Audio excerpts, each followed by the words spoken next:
Good evening and welcome to another installment of the New York Minute Sports Show. We got Major League Baseball insider Bob Nightingale spilling the tea of hot stove Major League Baseball breaking news. I'm going to watch it with you right here for the first time. It's New York Minute Sports. It's New York Sports for New York Nuts. Don't forget to like. Don't forget to subscribe. We're 75 days away from pitchers and catchers, folks. Let's go!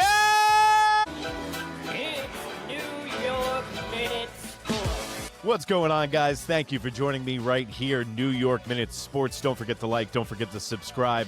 Thank you so much for watching my AL East episode yesterday, and this is going to be your non-stop baseball zone until we have the first pitch in 2026 this season. Blue Jay fans, Boston Red Sox fans, Oriole fans, and even the Ray fans, if you exist, watch right here, New York Minute Sports. We've got Bob Nightingale spilling the MLB tea. Let's roll videotape. Thoughts on the Kyle Tucker market right now in terms of both pace and potential suitors? Like, have you heard anything the last couple of weeks that leads you to believe that there are some front runners who are seriously interested? And from a timeline perspective, do you think that this is someone who could potentially sign around the winter meetings?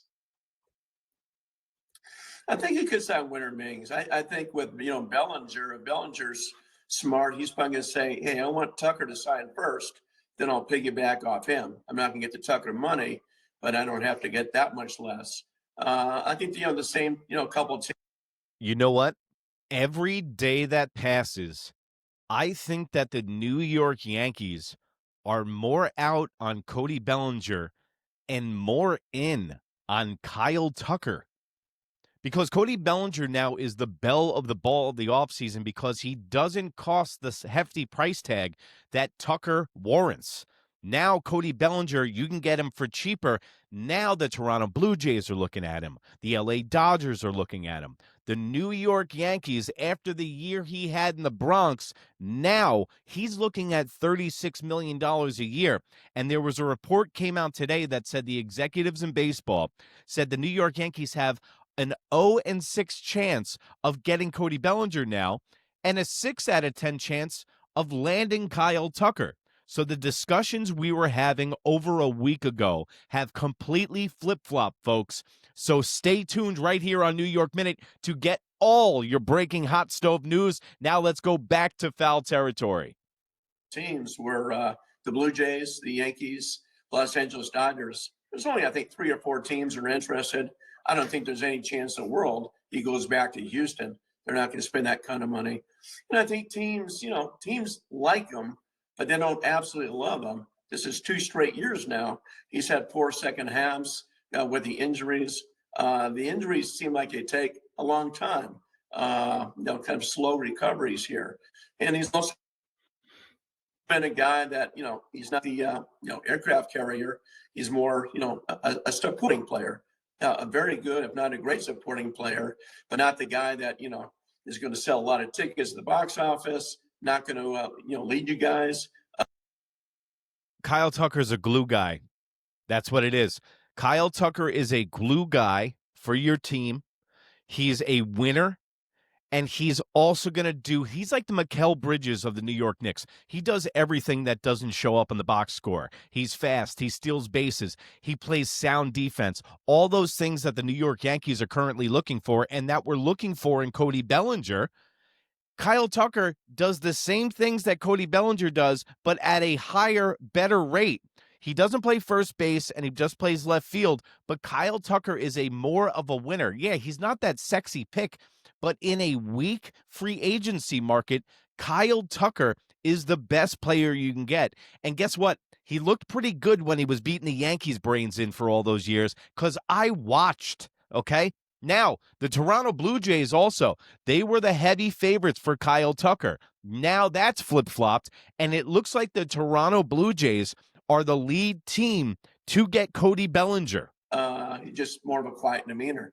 He lives in Tampa, so I think the team that play in Florida, that's why I think the Yankees and Blue Jays would have, an advantage since Blue Jays are there in Dundee, and of course the Yankees are in Tampa. Hey, Bob, who do you think is kind of the player, the domino that everything, once he goes, everything kind of falls in place? Is it some of these Japanese players that are being posted? Is it Edwin Diaz in the back end of the bullpen? Or is everyone kind of waiting to put their best offer for a Tarek Skubal? Is it Kyle Tucker? Who do you think's kind As far as the New York Yankees are concerned, they're going heavy in the paint for the Japanese pitcher. And the report that just came out today said that he does not want to join the Dodgers and he wants to compete against them. That is refreshing to my ears, but we'll believe it when we see it. He'll probably be wearing a Dodger uniform in about 2 months when they throw that bag at him and he sees all his boys. But literally, the Japanese pitcher from the NPB League from the Lions came out and said, he goes, I want to experience these things for the first time by myself. I don't want somebody coaching me through all these life experiences. I want to be dropped into a situation like a fish out of water. He said this on Japanese national TV today. So I like what I'm hearing from there, and the New York Yankees are apparently the lead on getting the Japanese pitcher. But what I say is when you can go get a guy like Michael King or like a Lucas Giolito for a little bit cheaper than him, that's a proven commodity in Major League Baseball, I don't know if I want to get the Japanese player because it seems like the New York Yankees and Brian Cashman, they got those dollar symbols in their eyeballs because of the Japanese market and all the extra revenue that it does bring into a franchise. So my question to the New York Yankees is, do you want the Japanese pitcher because he's a good player, or do you just want the 100 reporters following him and Japanese citizens waking up at 5 a.m. to watch the New York Yankees and the Arizona Diamondbacks in the middle of August? Let me know in the comments below. of that domino that's going to kind of push this free agency thing moving forward? I think it's going to be more the pitching market. I think what, a guy like Framber Valdez could set the market there. If not, Imaya from Japan. I don't think Michael King's going to set the market or Dylan Cease, but I think Valdez could. I thought it was smart on the agent's part to lobby him, bring him around the lobby of the GM meetings and have him meet individually, saying what exactly happened that night. Is this ever going to happen again when you're crossing up the catcher and just how bad it looked? So I thought it was smart just for those teams to know his real personality. And I think he can set the pitching market. Bob, KP mentioned some of the Japanese talent. Do you think that teams will, I don't want to say overpay, but be very aggressive to try and land one of who I think are 3 potential stars that could come over from Japan to the U.S.? Sakamoto seems more of a high floor guy. Murakami, more of a high ceiling guy on the position player side. And then Amai, who seems like he's got a little bit of both. So you have 3 players who are not going to all sign with the Dodgers. And you know what? It's a copycat league in a lot of professional leagues, and everybody wants their Shohei Ohtani or the Yamamoto. They want their Japanese player. So I don't know if Major League Baseball, the rest of the teams, missed the boat on the Japanese players because the 3 best just already came here. Now everybody's goo gaga over Japanese players, and that's when you start getting the Kazmatsuis of the world that went to the New York Mets. That's when you start getting the Hideki Arabus of the New York Yankees, where you fall in love with the mystique more than the actual player. Because Murakami, I think he hit 97 against pitches that were 93 miles an hour or faster this year. So there's a lot of mystery. It's more you fall in love with it. It's kind of like the draft pick thing. The mystery is the sexy part. So the reason I ask this is an opportunity for teams to kind of reestablish themselves in Japan and try and take a little bit of a percentage of share away from the Dodgers, who have such a foothold right now in Japan. Yeah, I think Imai is the guy that everybody wants. And I think what happened with Yamamoto, especially what he did last year, what he did in the postseason, I think people have stars in their eyes now, like, oh man, we're not saying Yamamoto, but he can be close. So I think his value is going to, Also, the Japanese pitcher, in my eyes, and listen, man, I always root for the guy that's undersized, but he looks a little undersized for a starting pitcher. Also, you got to remember, Japanese pitchers are part of a 6-man rotation. I watch it on the NPB. I watch Japanese baseball all the time. They start doing 6-man rotations. They usually only pitch about 80 pitches. A lot of them get injured. Look at Yamamoto. The other guy almost needs Tommy John surgery. So they come over here and they get injured. Look at Kodai Senga for the New York Mets. These dudes get prone to get injured. So he looks like Bronson Arroyo. That's who he reminds me of in his frame and the way that he throws the ball. And Bronson Arroyo was great for 6 years, but then he fell apart for the Cincinnati Reds because he was a smaller guy. Hey, do you believe, on the topic of the Mets, do you believe if Pete Alonso does walk and goes somewhere else, do they have an internal candidate that could play first base? And if it's not an internal candidate, where do you see them going, considering they want this run prevention and Pete doesn't really kind of fit that mold? You know what? Pete Alonso is like the good girlfriend that the boyfriend doesn't want. Literally, he just keeps breaking up with her. The Mets keep sending him out to free agency. They're like, yeah, go see what you can do out there, Pete. You'll wind up with your tail between your legs once again and come back to us. So Pete Alonso should stick it to the Mets and go sign with the Boston Red Sox. Being a Yankee fan, I don't want to see it, but you know what? I'm kind of getting tired of the way that the Mets are treating Pete Alonso. They're treating him like a second-class citizen. He's the all-time home run leader of your franchise, and the New York Mets don't have a good track record with history, like the Canyon of Heroes or like the Hall of Fame that the New York Yankees have. Literally, the Mets have no tradition. You have Howard Johnson and Mr. and Mrs. Met. After that, it's a steep drop-off.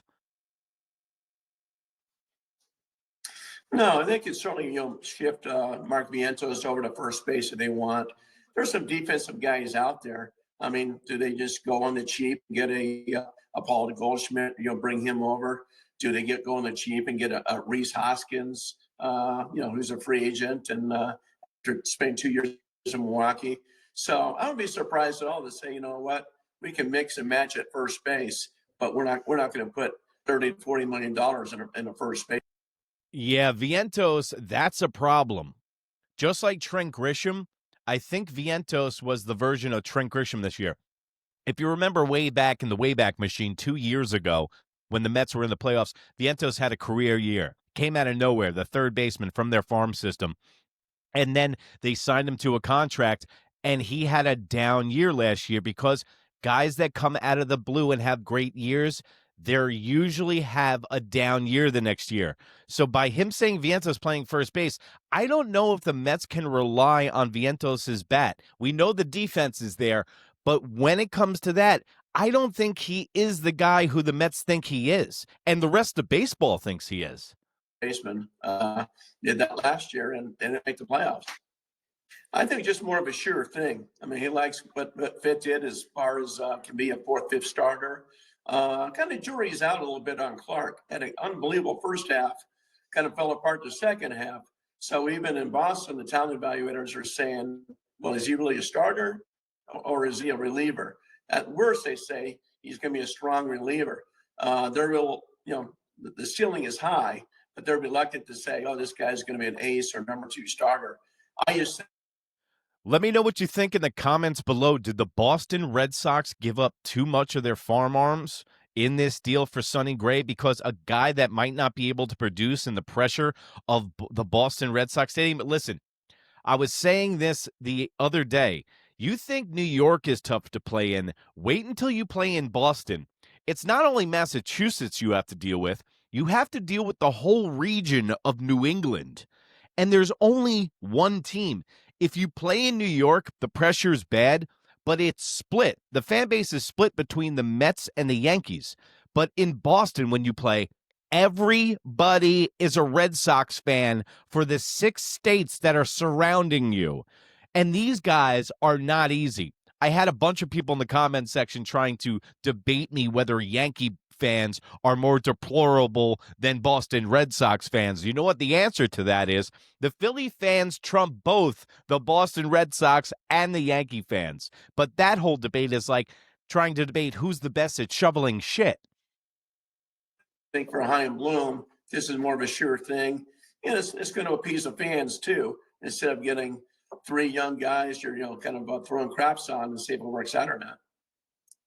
What kind of return is Arenado looking at now?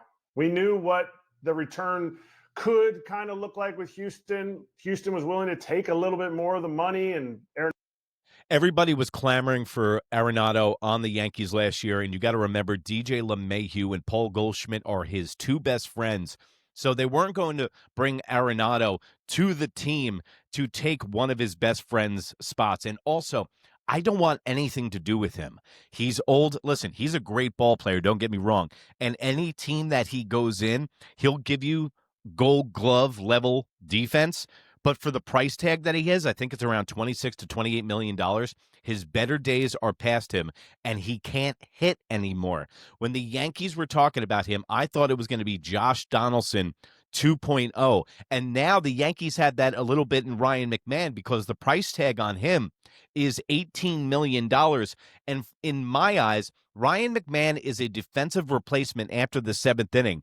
And to pay $18 million for that is a little sus. The Yankees should be looking to move away from that contract immediately or restructure that bad boy because Ryan McMahon is making way too much money. Arenado said no because now we're 1 year later, but he's 1 year cheaper too. So is the return just a complete dump, or can the Cardinals get anything for him without having to eat $20 million like they did for Sonny Gray? See, this is what happens when you go for veterans and then your influx of youth does not work out.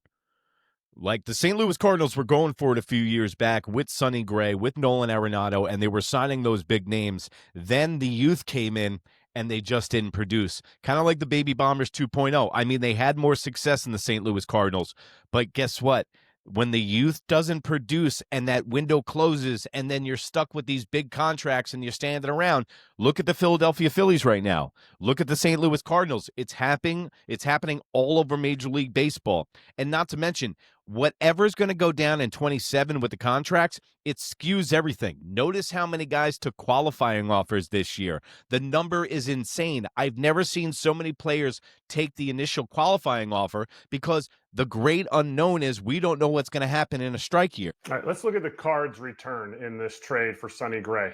Is it indicative of how close Chaim Bloom thinks the Cardinals really are based on the fact that he didn't go and get, 3 low-level prospects that have high ceilings? He got 2 guys, one who already has big league time, and then Braden Clark, who just burst on the scene with 100 miles an hour from the left side, seems to be close to the big leagues too. You know what? But it's about time that the St. Louis Cardinals start doing that for their fan base. I don't know. When I grew up with the greats of Ozzie Smith, Jim Edmonds. The list goes on and on. Albert Pujols. The list goes on and on of great Cardinals. Scott Rowland. I mean, those are the guys that I grew up with. And now the St. Louis Cardinals every single year, it seems like they're battling not to have 80 losses. I mean, I don't know what's happened to this franchise, but they better shit or get off the pot because their fan base is one of the best fan bases in baseball, and they deserve a lot better. And if they don't screw around, they might get relocated. Yeah, with the strike looming, that's another thing. They're talking about relocating a few franchises that already exist. And with the St. Louis Rams leaving St. Louis, and now with the Cardinals possibly being on the chopping block, they better start winning, they better start making revenue, and they better start giving a better product to some of the best fans in baseball, the St. Louis Cardinals fans. I have a question for you. Lance Lynn brought it up on Cardinals territory the other day. How does this offseason look if there was a trade deadline in the offseason? Who does that benefit the most? Does that benefit free agents who have worked 6 years to get there? Or does that benefit teams who are holding these trade pieces that teams would want, or are thinking that they want, but they have a deadline, so we got to get to that before the winter meetings or by the end of the winter meeting? Nope, I don't like a trade deadline in the offseason. That takes away all the fun from hot stove baseball right here on New York Minute Sports, guys. Don't forget to hit that bell notification because I am going to be posting videos whenever news breaks. I'm going to be bringing it to you first, guys. Yankees, AL East, all of Major League Baseball, Japanese players. I got you covered right here. New York Minute Sports, baby. It's New York sports for New York nuts. Don't forget to like. Don't forget to subscribe. We got 75 days till baseball, baby, and it's beautiful. See you later. And remember, if you can't be good, be bad, baby. Bye.